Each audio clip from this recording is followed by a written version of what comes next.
kayo bilang pagaling sa salita ng Diyos. At makibukas po kayo sa akin sa aklat ng Joshua, chapter 6, verses 1 to 16. Inuulit ko po, Joshua chapter 6, verses 1 to 16. At ito po ang sinasabi. Isinara ang mga pintuan ng Jericho upang huwag makapasok ang mga Israelita. Pinagbawal na lumabas o pumasok ang sinuman. Sinabi ni Yahweh kay Josue, pakinggan mo ito. Ibinigay ko na sa inyong mga kamay ang Jericho upang sakupin ito at gapiin ang kanyang hari at magigiting na kawal. Ikaw at ang iyong mga kawal ay liligid sa palibot ng Jericho, minsan isang araw sa loob ng 6 na araw. Pauunahin mo sa kaba ng tipat ang 7 paring may dalang mga trumpeta na yari sa sungay. Sa ika-7 araw, 7 beses kayong liligid sa lungsod at ihipan ng mga pari ang dala nilang trumpeta. Pagkarinig ninyo ng isang malakas at mahabang tunog ng tambuli, lahat kayo'y ubod lakas na sisigaw. Sa sandaling iyon, babagsak ang mga pader ng lungsod at walang sagabal na makapapasok doon ang lahat. Kaya tinawag ni Josue ang mga pari ng Israel at sinabi sa kanila, dalhin ninyo ang kaba ng tipan ni Yahweh, mauuna ang 7 paring may dalang mga trompeta. At sinabi naman niya sa mga taong bayan, lumakad na kayo, lumigid kayo sa lungsod, at paunahin ninyo sa kaba ng tipan ni Yahweh ang mga sandatahang lalaki. Tulad ng sinabi ni Josue, lumakad nga sa unahan ng kaba ng tipan ang 7 paring may dalang trompeta. At habang lumalakad ay hinihipan nila ang mga ito. Nauuna sa mga pari ang unang hani ng mga kawal. Kasunod naman ng kaba ng tipan ang mga kawal na nasa panghuling hanay. Samantala, walang tigil ang tunog ng mga trompeta. Ngunit sinabi ni Josue sa mga tao, huwag kayong sisigaw o magsasalita man, hanggang hindi ko kayo binibigyan ng hudyat. Sa utos nga ni Josue, iniligid nilang minsan sa lungsod ang kaba ng tipan ni Yahweh. Pagkatapos, bumalik sila sa kampo at doon sila nagpalipas ng gabi. Kinabukasan, maagang bumangon si Josue. Binuhat ng mga pari ang kaba ng tipan ni Yahweh. At muling nauna rito ang 7 pari na walang tigil sa paghihip ng dala nilang trumpeta. Muling pumwesto sa unahan nila ang unang hanay ng mga kawal. Samantalang ang mga panghuling hanay ay nasa likuran ng kaba ng tipan ni Yahweh. Patuloy ang pag-iihip sa mga trumpeta. Nilibot nga nilang minsan ang lungsod noong 2 araw. At pagkatapos ay bumalik silang muli sa kampo. Ganito ang ginawa nila araw-araw sa loob ng 6 na araw. Nang ika-7 araw, bumangon sila ng magbukang liwayway at lumibot ng 7 beses sa lungsod. Noon lamang nila ito nilibot ng 7 beses.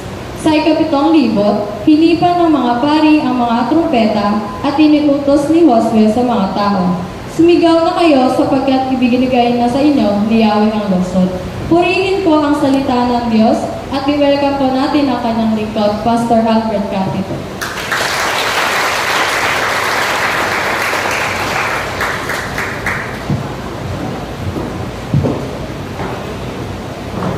Okay po, tayo po manalangin. Hilingin natin na tayo po ay yumuko at ipikita ang ating mga mata, tanda ang ating respeto sa ating Diyos na buhay. Kung aming Diyos na buhay, makapangyarihan sa lahat, maraming salamat po na kayo ang Diyos na aming itataas at luluwalhatiin. Salamat Lord sa Santong Espiritu na kasama namin ngayon na siyang magbibigay ng karunungan sa bawat isa sa amin upang maunawaan ang mga mensaheng aming marinig ngayong umaga, Panginoon. Thank you for blessing us, O God. Buksan niyo po ang aming mga puso, aming kaisipan, upang ang lahat ng mga salita niyo ay maiukit ng malalim sa matabang parte ng aming mga puso. Lord, thank you for the guidance of the Holy Spirit sa buong gawa nito. Kayo po ang laging maitaas, kayo po ang laging maluwalhati. Sa tanging pangalan ng aming Panginoong Hesus, ang lahat ay magsabi ng Amen. Palakpakan natin ang Panginoon. Nakakaupo na po tayo. Magandang umaga po sa ating lahat. Lahat tayo merong laban sa buhay. kamukha ng mensahe ito, pero ang laban natin ay laban ng Panginoon. The battle belongs to the Lord. Kaya kahit may mga laban tayo, hindi tayo nawawalan ng pag-asa.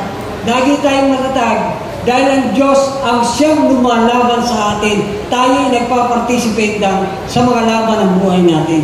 Kaya walang pagkalubaypay, walang pagkahina ng ating mga pananampalataya. Ang gusto lang ng Panginoon, mag-participate lang tayo sa gagawin ng Diyos. Dahil nga gusto ng Panginoon, lagi tayong nananalo. Dahil talagang sinabi ng Panginoon, lahat ng laban ay dapat panalo dahil nga tinalo na ng Panginoon ng mga unang pang panahon. Hanggang sa ngayon, ang lahat ng laban natin ay laban ng Panginoon. Kaya ang Jericho na pag-uusapan natin, the battle belongs to the Lord. Yung laban sa Jericho, kaya ngayon Jericho, yan yung unang syudad na dadaanan para makarating doon sa promised land. Kaya lahat tayo, meron tayong mga dinadaanan papunta sa promised land, patungo sa Panginoon, na talagang tayo ay kukunin ng Diyos, pero daraan tayo sa maraming laban ng buhay. Lahat tayo may gera. Nung tanggapin natin ng Panginoon, doon na nag-start yung laban. Lahat ng mga Kristiyano may laban. Kaya tayo ay nagpatuloy na nagmamarcha, parang katulad din sa panahon nila Joshua. Sa city of Jericho, nagmamarcha sila dahil yun ay sinabi ng Diyos ano ang mga gagawin. Kaya tingnan natin na grabe yung daraanan, napakahirap yung mga trials na dadaanan, maraming pagsubok. Kaya nasabi ng 1 Corinthians 10:13, lahat tayo daraan dyan, lahat ng tao. Ang kailangan lang ay sumunod lang sa guidance ng Panginoon, makinig lang sa utos ng Diyos. Patulad kay Joshua ay talagang ginawa ang kalooban ng Diyos, kaya nagtagumpay, nakugkog nila ang Jericho at ang mga Kananeo ay napalabas doon dahil nga ang Diyos ang may gawa nito. Ang kailangan lahat tayo, kung ano ang kalooban ng Diyos sa buhay natin, lahat may plano. Ano ang gagawin ng mga anak ng Diyos? Dapat maintindihan natin na tayo ay may mga laban sa buhay. Kaya ang Jericho, ang siyudad ng Jericho, meron silang wall. Yun yung gusto ng Panginoon na pabaksakin. Bring down the Jericho wall. Alam niyo kung gaano kalaki itong Jericho wall? Napakalaki po, 25 feet high and 20 feet thick. Ganun kalaki. Kaya ngayon tayo rin bilang mga Kristiyano, parang yung Jericho wall sa atin, matataas yung ating mga hinaharap ng mga pagsubok, problema, pero ang Diyos nagsasabi, yung pagsubok mo ay ako ang tutulong sa iyo para mapagtagumpayan ang iyong mga problema at pagsubok ng buhay. Yan ang Diyos na nagsasabi. Ang kailangan lang mag-participate tayo. Kaya nga si Joshua at ang kanyang mga kasama ng mga pari, saserdote, ay talagang yung mahalaga yung 7 pari na susunod na ihipan yung trumpeta, yung gagawin na pag-ikot ng mga pari at yung Ark of Covenant na dala-dala nila at yung mga mandirigma ay sila para kailangan sundin ang kalooban ng Diyos, yung command ng Panginoon na talagang may sagawa sa buhay natin. Lahat tayo may kanya-kanyang mga pagsubok, pero mayroong gabay ang Diyos na dapat sundin natin. Mag-participate tayo katulad ni Joshua na kung ilang pagmarcha, pagligid ay ginawa nila. Kaya nga dahil sinunod nila yon, kading pagsigaw, kailangan sabay-sabay at nasa tamang oras. Lahat yon ginawa ng lahat ng kasama ni Joshua dahil nga si Joshua ang nanguna. Parang katulad ng kung paano nagtik-tik noong 12, yung dalawa na ito nakasama doon sa kay Rahab, si Joshua at si Caleb, parang time na ito yung time na yan sa Jericho. Bago nila girahin, ay nagpadala ng mga tik-tik. Kaya ito, dahil nga sa ginawa ni si Joshua, ay ginamit ng Diyos para pangunahan ang mga Israelita na makapasok doon sa promised land. Kahit maraming hirap, Kaya maraming mga pagsubok na dadaanan para lang magtagumpay, pero kailangan mag-participate tayo sa gusto ng Diyos. Why God commands Joshua to destroy Jericho? May mga reason why God commands Joshua to destroy Jericho. Dahil nga ang city of Jericho, sila ay sumasamba sa mga Diyos-Diyosan. Alam nyo, yung Diyos-Diyosan na sinasamba nila, yung si Baal, Asera, at saka si Dagon.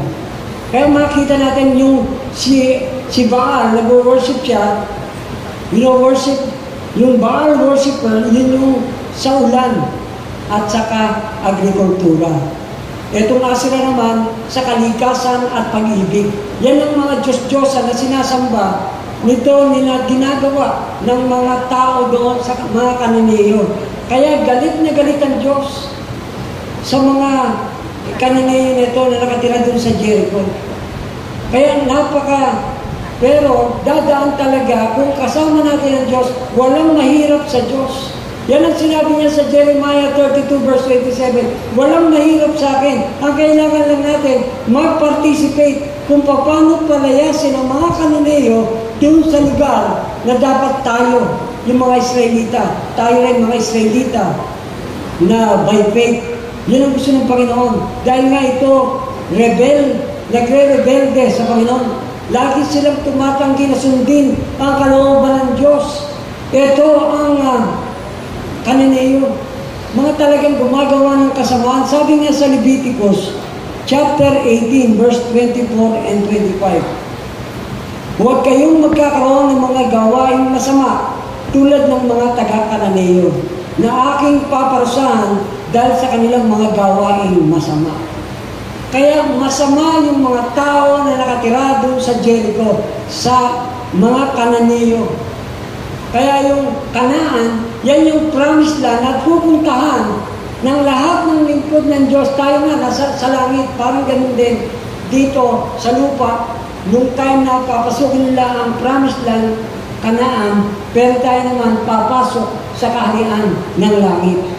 Kaya almost parang pareho lang na sa lupa may promised land din ang Panginoon sa kanyang mga anak. Ito yung langit na tinatawag. Kaya lahat tayo, gusto ng Panginoon, huwag tayo pumareho. Kaya why God commands us to destroy Jericho? Dahil nga sila ay masasama, yung mga tao doon. Ayaw ng Diyos na tayo ay makontaminate ng yung mga Israelita, makontaminate ng mga ginagawa nila. Ganun din tayo dito sa lupa.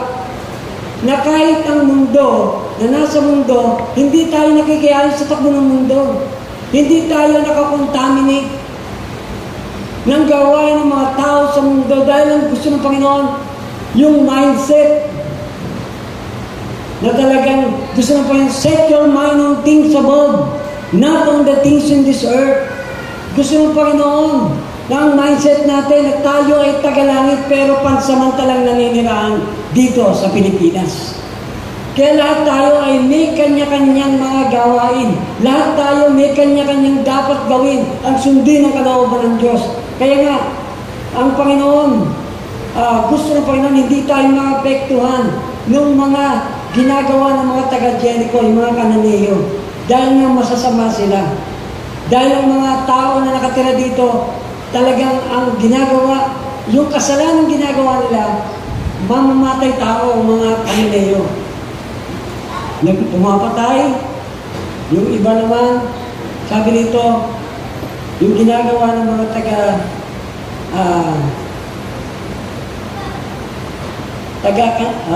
Jericho, pumapatay, nagnanakaw, at immoral ang buhay.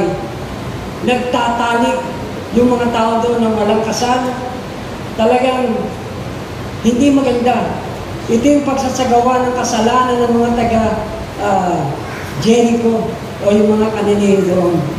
Ang pagsuway sa utos ng Diyos, yung pangatlo na kinamumuhian ng Panginoon, yung pagtanggi sa Diyos, ayaw sundin ang kalooban ng Diyos, yung mga utos ng Diyos. Kaya ito ay utos ng Panginoon sa lahat. Sa Bible nga, tayo Sabi ng Panginoon, 2 utos lang pinagagawa ng Diyos, Kristiyano man o hindi. Ang laging igalang ang Diyos at sundin ang kanyang mga salita. Yan ang gusto ng Panginoon na isagawa natin. Kaya ayaw ng Panginoon, yung mga Israelita na mga unang panahon, ayaw maapektuhan, makontaminate, marumihan. Dahil gusto ng Panginoon, ang kanyang mga anak ay sasamba ng may malinis sa puso. Sasamba na makikita ang Diyos. Sasamba na makakahulayaw ang Diyos. Sasamba na laging kapiling ang Diyos. Kaya napakaganda na kapag tayo ay sumasamba sa Panginoon, walang halo, hindi nakokontaminate, sigurado naririnig tayo ng Diyos at naririnig natin ang tinig ng Diyos kung tayo nananalangin sa Panginoon araw-araw. Yun ang gusto ng Panginoon, na lahat tayo ay kailangan mamuhay na naaayon sa kalooban ng Diyos. Lahat tayo gusto ng Panginoon, tayo namumuhay na naaayon sa kalooban ng Panginoon. Mga lesson na dapat nating tandaan sa gawain na ito, lalo na sa Jericho na ating pinag-uusapan. Ano ba yung aral na makukuha natin dun sa battle na ginagawa para sa mga taga-Jericho? Kaya gusto ng Panginoon, maunawaan natin, matuto tayo, may aral tayong dapat makuha dito sa mensaheng the battle belongs to the Lord. Yung battle ng gera sa Jericho, tayo rin naman lumalaban. Kailangan may aral tayo. Kung paano namuhay sa pananalig ang mga Israelita, ganun din tayo sa ngayon, ng mga Kristiyano ngayon. Learn faith and obedience to God that leads to victory. Kailangan talaga, sabi ng Hebrews 11:30, dahil sa pananampalataya ng mga Israelita, gumuho ang pader ng Jericho matapos silang maglakad sa palibot ito ng 7 araw. Nakita niyo po dahil sa pananampalataya ng mga Israelita, gumuho ang pader ng Jericho matapos silang maglakad sa palibot ito ng 7 araw.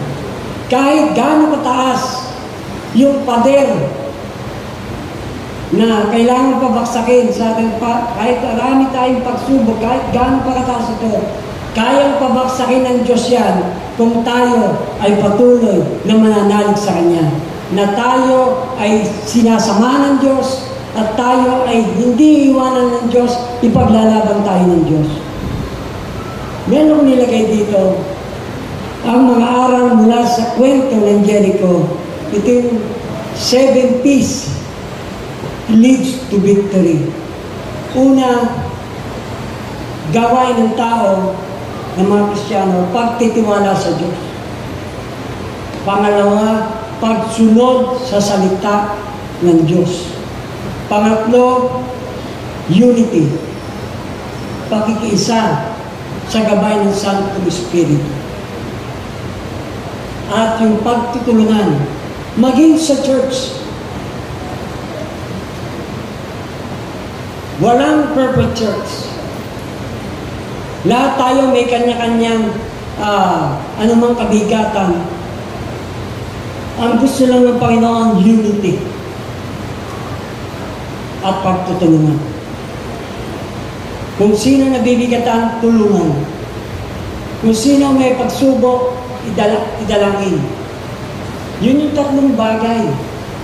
Pagtitiwala sa Diyos, pagsunod sa Kanyang mga salita, at pagkakaisa at pagtutulungan. Yung 3 ginawa ng Diyos, pagpapakita ng Kanyang kapangyarihan sa kwento ito, pagpapakita ng Kanyang katarungan, pagpapakita ng Kanyang pagmamahal sa mga Israelita.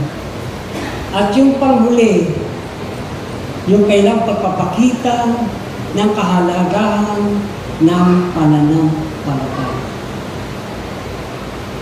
Napakaganda. Ang lahat ng laban natin ay laban ng Diyos. Wala tayong laban na hindi tayo ipapanalo ng Diyos.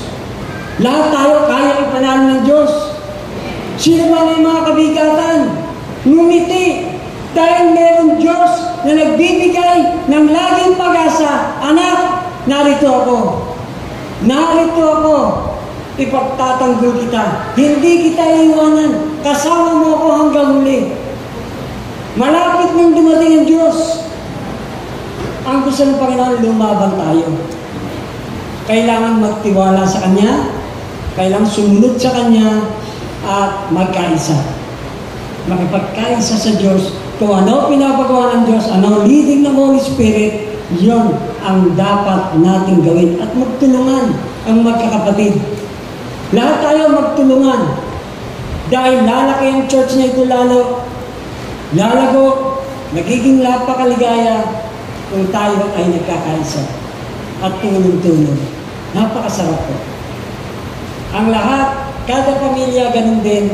Kung ang pamilya nagkakasundo, nagkakaisa, napakasarap po. At tuwang-tuwa ang Diyos. Kaya sabi ng Panginoon, nakakatuwa, nakakagalak tingnan ang lahat kung aking makita na nagkakaisa. Yan ang sabi niya sa Psalms 133 verse 1 to 3. Kaya gusto ng Panginoon pagkakaisa at pagtutulungan. Para ipakita ng Diyos ang kanyang kapangyarihan, ipakita ng Diyos ang kanyang katarungan, makatarungan ng Diyos. Ipapakita ng Diyos ang kanyang pagmamahal at pag-ibig sa atin. Mahal na mahal tayo ng Diyos. Amen. Mahal na mahal tayo ng Diyos. Umasa lang sa Kanya, magtiwala lang sa Diyos, dahil ang Diyos magdidepende sa lahat ng oras at sa lahat ng panahon. Totoo po yan. Kaya kung meron tayong mga pader, mga pagsubok, kayang pabaksakin ng Diyos yan. Ang kailangan lang sumunod doon sa guidance ng Panginoon. Kung ano sinabi ng Panginoon, katulad ni Diyos pa, lahat ng pinapagawa ng Panginoon, ginawa nila, kaya nga nagtagumpay ang mga Israelita sa pamumuno ni Joshua. Tayo sa pamumuno rin ng ating dating founder at ngayon yung ating administrator, ang ating head minister, mga kapastoran, kung sama-sama lahat mga council at lahat ng mga head ng mga department nagkakaisa at ang lahat ng member ng church na ito, tayo po magkakapatid, magtulungan, magkaisa para sa kapurihan ng Diyos. Maipakita niyang kapangyarihan, ang kanyang pag-ibig, ang kanyang katarungan sa lugar nito at sa buhay natin at sa pamilya natin. Hallelujah.